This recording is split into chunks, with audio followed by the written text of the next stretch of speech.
When creating your own 3D prints, there's two things I recommend. One is a tablet like this that has squares, because this is kind of how your print bed is laid out, which is really important. It's good to go through and draft it on here to get an idea. The other thing is a ruler like this with the numbers on it, slides like this.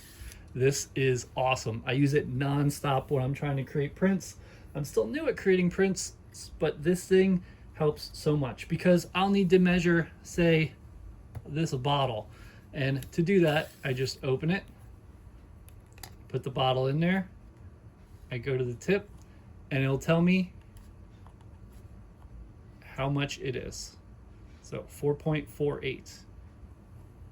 And we're set then.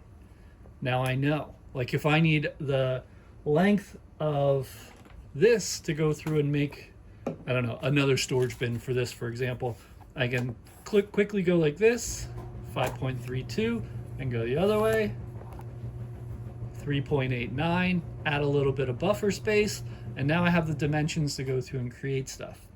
Then I'll be able to go through and graft it out on the paper, because I can say, you know, each block is 1 millimeter, for example, and then I can kind of plan it. And then when I'm ready to go ahead and create it, I can go into Blender, or if I'm newer, you know, Tinkercad, and go through and create it and get it all set up. But these two tools are imperative to have if you're going to make your own stuff to plan. So you have this to go through and give you an idea of how everything's going to work, and then you have this to go through and get your measurements. Definitely recommend them both. They both work really good. And this thing, like I said, I have it everywhere. I'm like, oh, I want to make something for that tubing. So what's the diameter of that tube? Boom, got it. Now I know what the diameter is and I'm good. So definitely recommend it. Hope this was helpful.